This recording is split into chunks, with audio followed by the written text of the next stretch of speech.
This is Jocko Podcast number 197 with Andrew Paul and me, Jocko Willink. Good evening, Andrew. Good evening. For those of you that don't know Andrew was one of my brothers from Task Unit Bruiser. He's now with us at Echelon Front. And if you haven't heard podcast number 42, that's when Andrew came on and talked about his experiences. But we're not really interviewing Andrew today. He's just filling in for Echo Charles, who's on vacation again. Vacation? Yeah. So that's why Andrew's here. So I have someone to talk to. Otherwise, it gets lonely in the podcast room. All right. You've heard me say before, if you know the way broadly, you see it in all things. That's what a little quote from Musashi. But beyond that, when you pull the thread on things, when you dig down and you dig in, you find that things are not just similar, they're actually connected. There's a thread that runs through time and through history. And there's a thread that runs through knowledge itself. And when you start connecting things, you understand them better. So I see them all the time. In About Face, my favorite book, Colonel David Hackworth talks about one of his mentors, the guy he served with, a guy named Glover Johns, who was a officer in the Army, who wrote a book that we covered on this podcast called The Clay Pigeons of St. Lo. How crazy is that connection? I had John Stryker Meyer on, and when he was on in one of his books, he was talking about Eldon Barswell, a SOG operator that actually was a mentor to one of my mentors in the SEAL teams. To connection. How crazy is that? What about the fact that I read about and admired Dick Winters, commander of the 2nd of the 506, the Band of Brothers in Europe, and then in Ramadi, we worked with the 1st of the 506th. So these connections, they're just everywhere. They're just everywhere you look. Things are connected. Now, one of my favorite old field manuals is called FM 100 TAC 5, Field Service Regulations. It was issued by the Department of War on May 22nd, 1941. And it's an awesome manual. All kinds of information. And I'm going to cover it on the podcast. But the thing is, the FM 100 TAC 5 is not the most original document that I've ever seen. And I've talked about the roots of maneuver warfare. In fact, we covered a book called Maneuver Warfare. And the influence of the Prussian armies defeated the Battle of Jena. You got General Scharnhorst and his influence on the Prussian military and thereby the German military. Well, what's interesting is FM 100 TAC 5. Again, this is an American field service regulations, an American field manual. It was so plagiarized. It completely plagiarized from another document. And this document is called Truppenführung, which is my attempt at German. Truppenführung, which basically translates to leading troops. And it was first published in 1933. So we're talking about Nazi Germany. And it was prepared by a group of people, a group of military men. But the leader of that group of military men was a guy named Colonel General Ludwig Beck. Now, Nazis obviously are a scourge to humanity. But what's interesting is this guy, General Beck, was not a fan of the Nazis. He wasn't really a fan of Hitler. In fact, he was eventually executed by the Nazis because he's one of the guys that coordinated and tried to assassinate Hitler. He's one of those guys, and they figured it out, and they assassinated him. So he had some good character, and he had an outstanding military sense. He was educated kind of like the traditional Prussian military education, served as a staff officer in World War I. He objected staunchly to the offense of Germany starting World War II. He did not want to go and fight. He realized that it was going to be a problem. And again, he resigned in protest, actually. He resigned in protest, and he tried to get a bunch of other people to resign. And, they kind of covered it up and made him walk away. Then, like I said, eventually he tried to kill Hitler. He tried to plot to kill Hitler. And I think it was Rommel. Rommel was saying, because Rommel also participated in the attempted assassination of Hitler, which is why he got killed.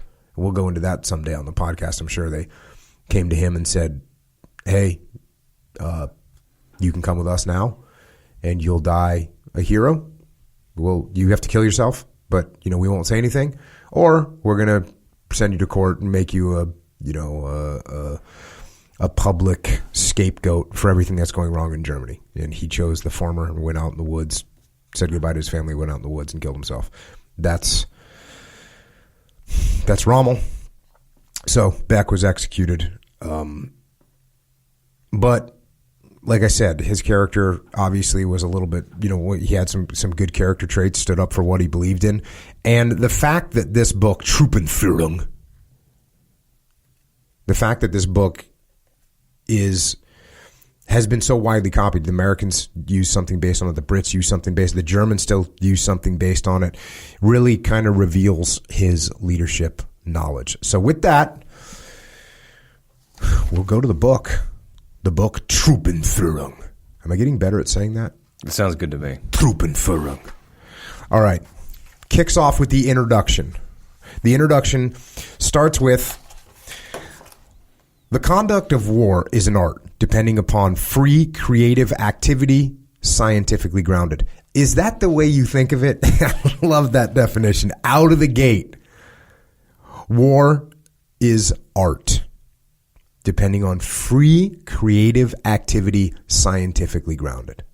It makes the highest demands on the personality. Boom. That makes complete sense to me, actually. Yeah, it really does. So I think the first time I said that was with Tim Ferriss at some point, and I said war is an exercise in creativity. That's what I said. And here you have where I subconsciously or consciously stole that from. Or just found that to be true. Yes, or just found that to be true. Because so many people say, oh, well, you have to be a robot to be a soldier. It's actually not like not that true. At all. You will be destroyed. Next, the conduct of war is based on continuous development. Oh, check. New means of warfare call forth ever-changing employment. Their use must be anticipated, their influence must be correctly estimated and quickly utilized. Situations in war are of unlimited variety. They change often and suddenly, and only rarely are from the first discernible. Incalculable elements are often of great influence. The independent will of the enemy is pitted against ours.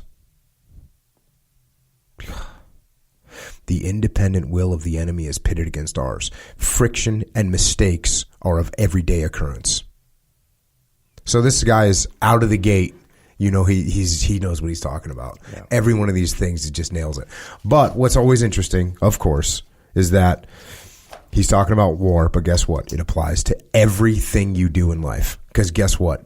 Everything in life is going to change. It's unlimited variety. It's a test of wills. There's friction and mistakes that occur every day, no matter what you're doing in business, with your family, no matter what you're doing, you are going to experience this.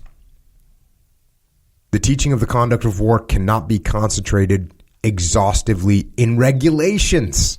The principles so enunciated must be employed dependent upon the situation.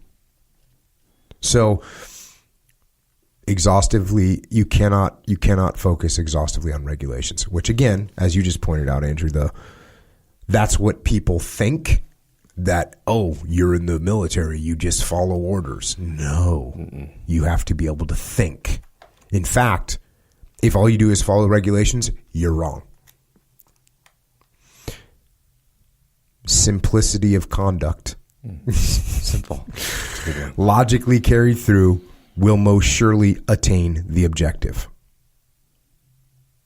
Yes. War is the severest test of spiritual and bodily strength. In war, character outweighs intellect. Many stand forth on the field of battle who in peace would remain unnoticed. That's an interesting. Yeah. I didn't see that coming Yeah. in this intro. That's just, I think what he's saying is that person with the strong will, that person with the strong character, hey man, you can be a really smart person and be mentally weak. Agreed. All day long. Agreed. Discipline. Yes. So you can be super smart, and when things get crazy, you're shriveling up. You're thinking too much, right? You're shriveling up in the corner, scared of what might happen. Where if you're just a dude that has strong character, guess what? You can step up and win. Mm-hmm. Well, and how about if you can know all the right things to do, but if you lack the fortitude and discipline to do it, yes, it does. Like, how many doctors know all the right things about health and yet maybe are not in great shape? So they know the things to do, but don't do them. It's the same kind of thing. Maybe you don't see this very often anymore, but like doctors that smoke. Oh. Well, now I guess you just get doctors that eat crap. Right? Horrible. Right. So yes, same thing. So that strength of character doesn't matter. You can overwhelm the super smart dude over in the corner. Next. Armies as well as lesser units demand lead. And by the way, if you can tell, my reading is kind of stilted, because it's translation. So there's some weird words, some weird orders of words that don't quite flow, which is why I was going to read the American Manual 100 TAC 5 first. But no, I decided to do this one first because it's more challenging. Well, it's funny though.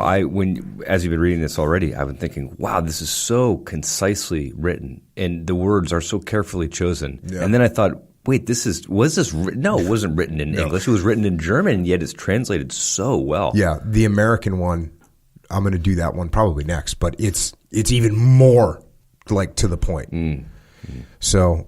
But you got to know where the connections come from. Mm-hmm. I agree. Keep going back. Keep going. Yep.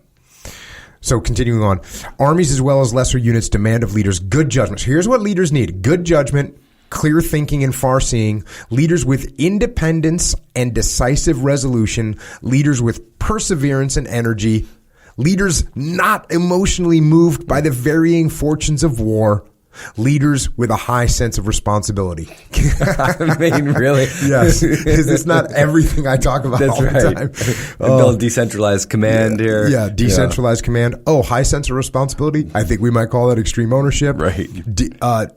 Unemotionally moved, not emotionally moved by the varying fortunes of war. Detach. So yeah, this is just epic. It's great. The officer is a leader and a teacher. Besides his knowledge of men and his sense of justice must be distinguished by his superior knowledge and experience, his earnestness, his self-control, and high courage. I mean, it's just so awesome. So legit. And it's funny because a lot of times people, they ask this question almost like a rhetorical question, like, but what is a leader? But what really is a leader? There you go. Yeah, that's we just read it. Yeah. So listen to that. Check those things in the mirror when you're trying to be a leader. Check and see if you're emotionally detached. Check and see if you're earnest. Boom, earnest. Mm-hmm. Check your self-control. Check your knowledge. Check your experience. All those things. Continuing on, the example and personal conduct of officers and non-commissioned officers are of decisive influence on the troops. Wow. The officer who in the face of the enemy is cold-blooded, decisive, and courageous inspires his troops onward. The officer must likewise find the way to the hearts of his subordinates and gain their trust through an understanding of their feelings and thoughts and through never-ceasing care of their needs. I mean, relationships, how much do we talk on this, right? And there's this